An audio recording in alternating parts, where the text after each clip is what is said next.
Hello students, so we are back again in our figure of speech class. अलंकार के बारे में हम पढ़ रहे थे और हमें पढ़ना है 22 फिगर ऑफ स्पीच, जिसमें से हम फर्स्ट अभी पढ़ रहे हैं पन, जिसमें हम डिटेल्स में स्टडी कर रहे थे। पन पढ़ने से पहले मैंने आपको होमोनिम्स, होमोग्राफ्स और होमोफोन्स के बारे में बताया था, जो बहुत ज़रूरी है पन को समझने के लिए। पन क्या होता है? पन जो होता है यमक श्लेष अलंकार। आज हम पढ़ेंगे डिटेल में।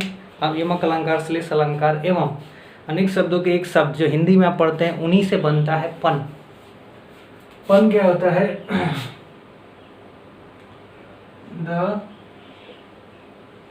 यूज ऑफ वर्ड्स इन सच ए वे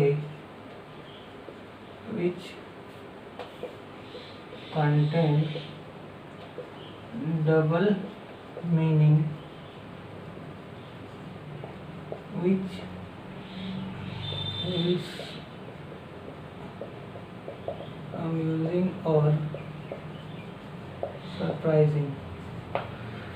यानी कि पन क्या होता है? मतलब कि वर्ड्स को ऐसे इस्तेमाल किया जाता है, एक ही वर्ड के दो मीनिंग हो जाते हैं, जिससे कि सेंटेंस थोड़ा सा मज़ेदार हो जाता है। ज़्यादा हंसी नहीं होती उसमें, और थोड़ी सी मस्खरी होती है। हंसी जैसा लगता है पर हंसी नहीं आती, ठीक है। मतलब कि हंसी जैसे स्माइलिंग है, it makes you smile but it doesn't make you laugh. ये आपको मुस्कुराने पे मजबूर कर सकता है, लेकिन हंसने पे नहीं शायद।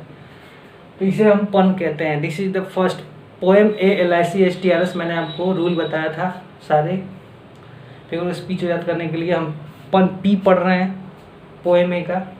पन, पेरीफ्रेसिस, पैराडॉक्स और पर्सोनिफिकेशन, 4 फिगर ऑफ स्पीच हैं लेटर पी से। पहला हम पढ़ रहे हैं पन। अब उसके एग्जाम्पल मैं आपको समझाता हूँ कैसे। जैसे कि इंडिया है द कैपिटल, ठीक है। अब ये फर्स्ट काइंड है, इसमें दो कई तरह के वाक्य बनते हैं। इंडिया इज द कैपिटल का मतलब हो गया,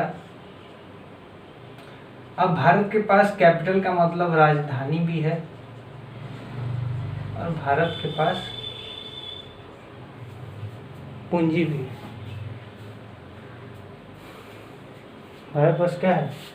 राजधानी है। भारत को, अब दोनों बातें हो सकती हैं। इंडिया इज द कैपिटल का मतलब है कि भारत के पास पूंजी है और भारत के पास राजधानी है। तो इसमें दोनों मीनिंग्स हैं। अगर हम लिखेंगे इंडिया इज द कैपिटल, तो इससे ये भी मीनिंग बनता है कि भारत के पास पूंजी है, क्योंकि कैपिटल का मतलब पूंजी भी होता है। होमोनिम्स याद करिए।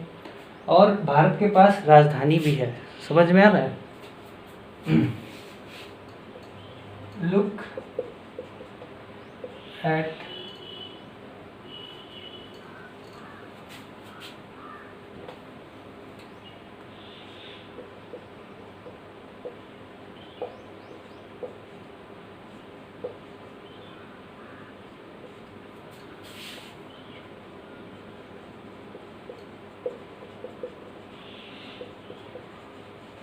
अब देखिए, look at the seal. Seal क्या होती है? सील का मतलब होता है दो चीजें। एक होता है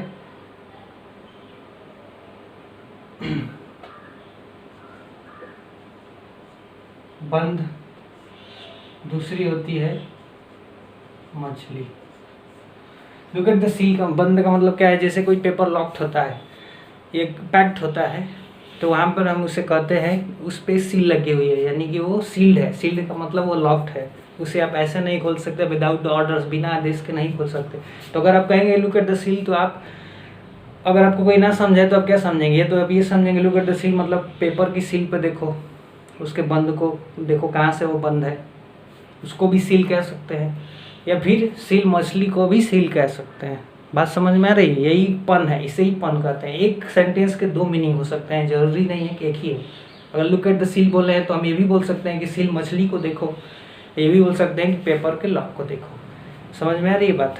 are you getting?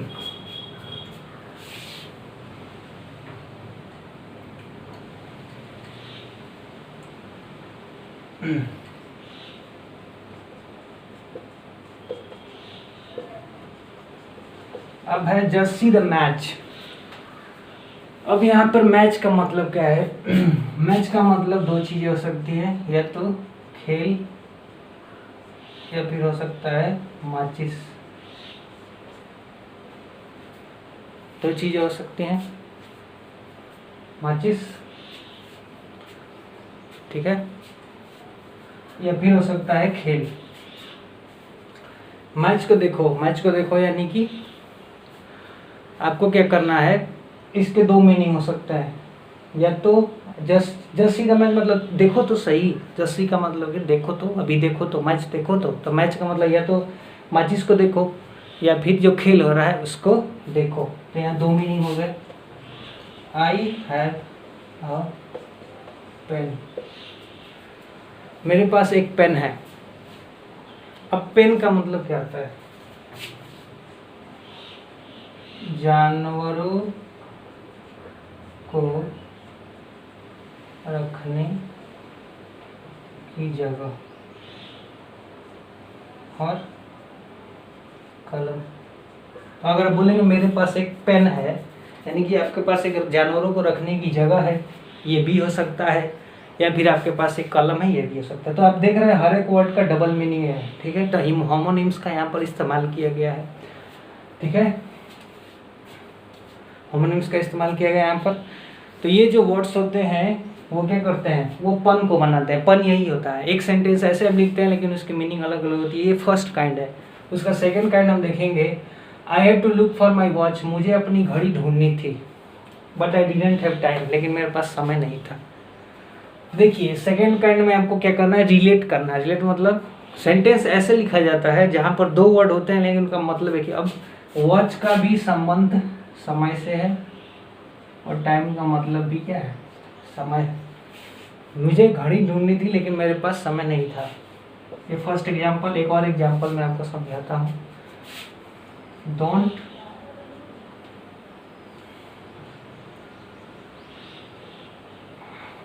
Search for match stick, light the candle. अब बोला कि माचिस मत ढूंढो, मोमबत्ती जलाओ। ये क्या पॉसिबल है, माचिस नहीं ढूंढेंगे मोमबत्ती जलाएंगे कैसे, क्योंकि मैचस्टिक का भी संबंध जलाने से है और लाइट का मतलब भी क्या होता है, जलाना। तो अब देखिए कैसे करेंगे, यहाँ पर थोड़ी सी ह्यूमर है, आप समझ रहे होंगे। तो माचिस मत ढूंढो, कैंडल जलाओ। अब माचिस नहीं ढूंढेंगे तो कैंडल जलाएंगे कैसे।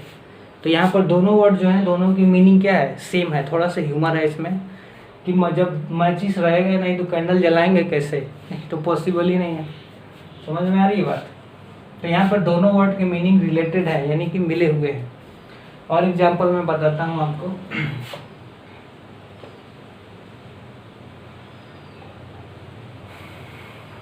I had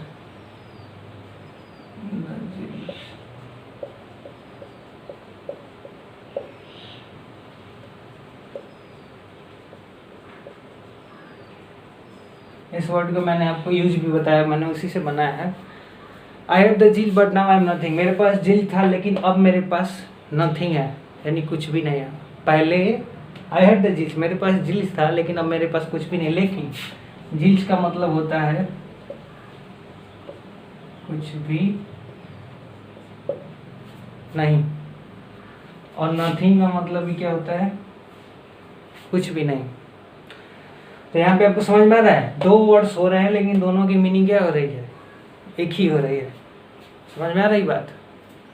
एग्जाम्पल समझ में आ रहा है। देखिए यहाँ पर वॉच और टाइम का मतलब सेम है, मैच स्टिक रहेगा तभी तो जलाएंगे, दोनों का संबंध जलाने से है। आई मेरे पास जीन्स था लेकिन अब कुछ है, यानी कि मेरे पास कुछ नहीं था और अब मेरे पास कुछ भी नहीं है, लेकिन दोनों वर्ड्स का मतलब क्या है, सेम है।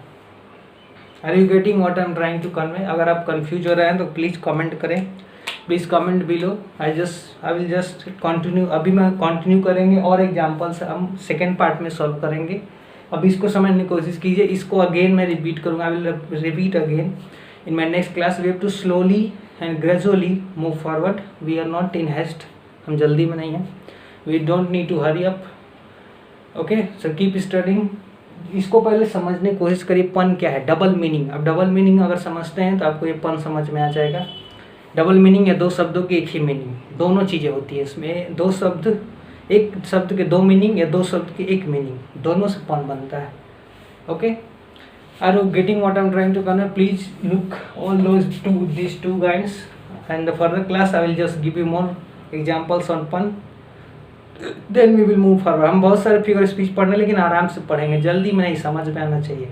Okay, thank you very much, we all are learners. Good bye.